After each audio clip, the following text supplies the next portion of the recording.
जय श्री राम दोस्तों, जय श्री बालाजी महाराज। दोस्तों कैसे हो आप सब? आशा करते हैं कि आप सब जो हैं सुरक्षित हैं, स्वस्थ हैं। तो दोस्तों आज मैं फिर आपके सामने एक नई वीडियो के साथ एक नए सवाल की सीरीज़ के साथ हाजिर हूँ। और जो है दोस्तों आज का जो सवाल होने वाला है वो बहुत सारे भक्तों के मन में भी होता है, क्योंकि वो बार बार जो है हमसे पूछते रहते हैं। तो आज जो है इस वीडियो के माध्यम से हम इस सवाल का जवाब उनको देने वाले हैं। तो दोस्तों अंत तक बने रहें। अगर वीडियो अच्छी लगती है तो लाइक करें, शेयर करें, कमेंट करें। और अगर आप चैनल पे पहली बार हैं तो चैनल को ज़रूर सब्सक्राइब करें। साथ में बेल आइकन है उसको प्रेस करें ताकि आने वाली हर एक वीडियो की नोटिफिकेशन सबसे पहले आप तक पहुंच जाए। तो दोस्तों आज का जो सवाल है वो है कि अगर हम मेहंदीपुर बालाजी जाते हैं और वहाँ से हम जब सारा कार्यक्रम करवा के आ जाते हैं तो हमें अपने घर में किन किन बातों का ध्यान रखना चाहिए, कौन कौन से नियम जो है हमें फॉलो करने चाहिए, उन सारे सवालों के आज जो है आपको जवाब मिलने वाले हैं।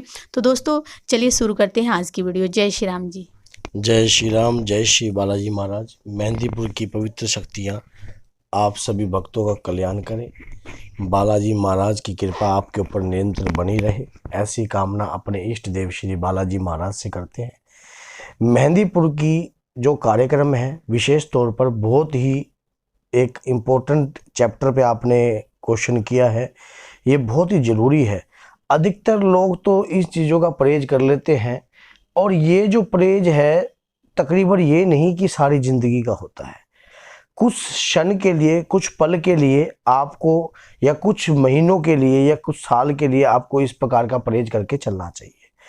अगर आप निरंतर इस प्रकार का परहेज कर कर चलते हो तो यकीन मानिए आपकी जो वहाँ पर हम किसी भी प्रकार का संकट, जो कि भूत प्रेत ऊपरी बुराई, हम वहाँ पर किसी भी प्रकार की जो मुक्ति धाम में छोड़ के आते हैं वो आपके घर में प्रवेश नहीं करती।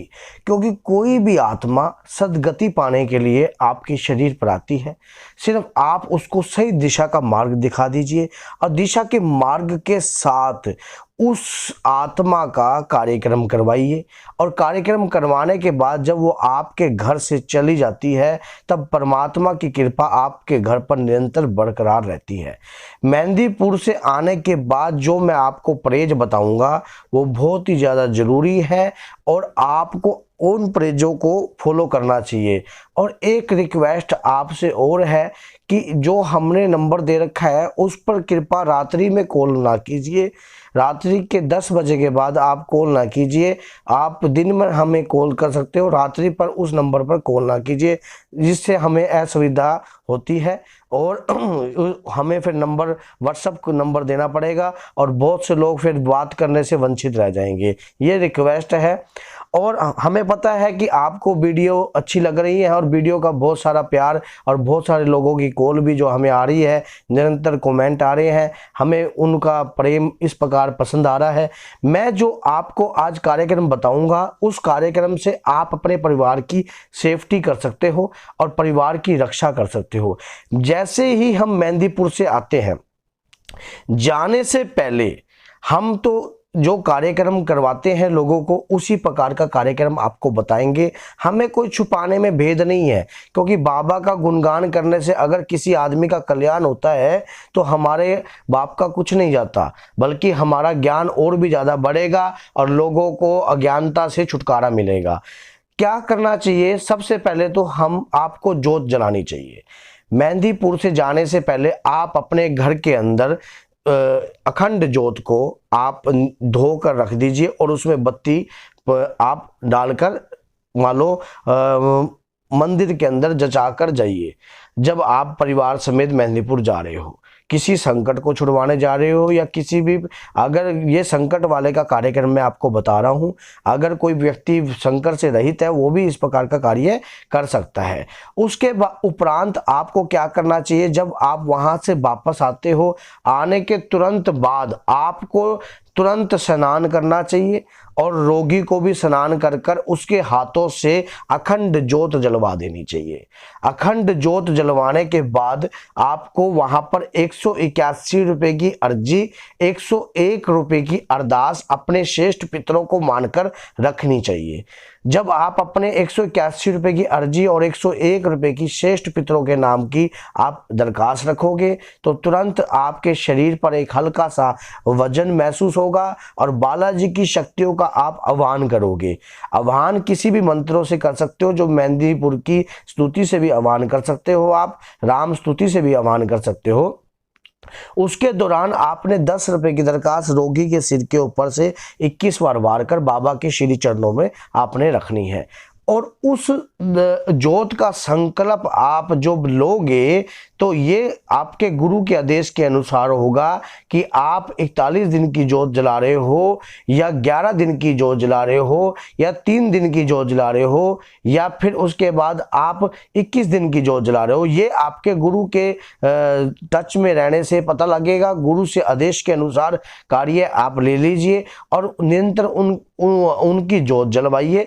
जोत जलवाने के बाद आपने बाबा की कृपा प्राप्त करने के लिए आप ये लगा लिए कि जब आप मेहंदीपुर से आए हो तो आप ये लगा लो कि जो मेहंदीपुर सरकार है, हनुमान जी महाराज वहां पर बाल स्वरूप में विराजमान है और बाल स्वरूप में विराजमान होने के कारण वो बाल स्वरूप में शंकरों का बैंड बजाते हैं और उसी प्रकार से छोटे से लल्ला आपके घर में आए हैं 11 दिन के लिए, 3 दिन के लिए, 21 दिन के लिए, आपने जितने दिन के लिए बुलाए हैं। और नित्य आप सुबह शाम भोग लगाइए।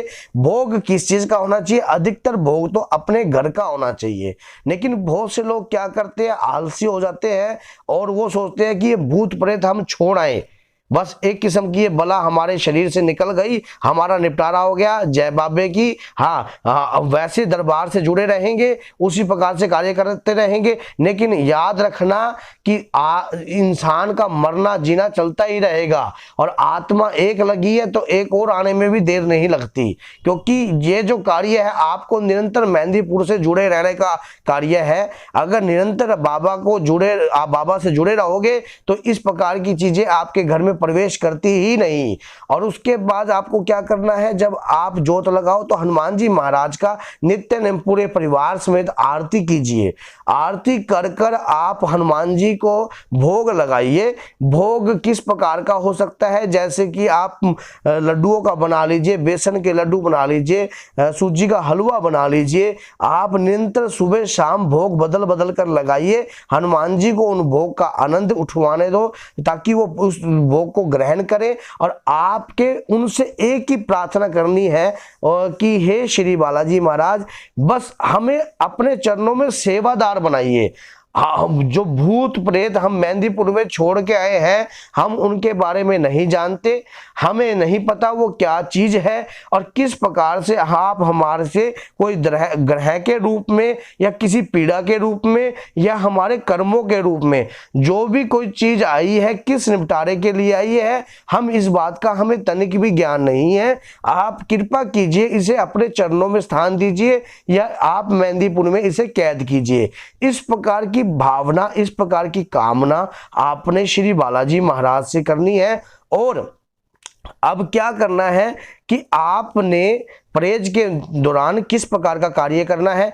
एक तो सूतक और पातक का परहेज होता है रोगी का।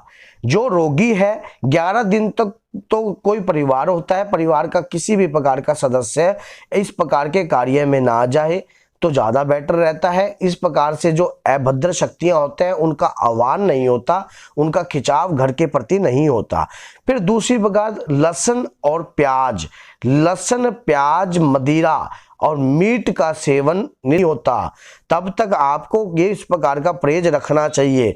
और उसके बाद आपको क्या करना है, बाहर के लोगों का जैसा कोई आपको शक है कि कोई करी कराई करता है या इस प्रकार का कार्य करता है तो बाहर का मिष्ठान खाना बंद कर दीजिए कुछ दौरान, जब तक आपके घर का व्यक्ति स्वस्थ नहीं होता। इस प्रकार के नियमों को अगर आप फॉलो करते हो तो आपके परिवार में तनिक भी संकट की आने की एंट्री नहीं होती।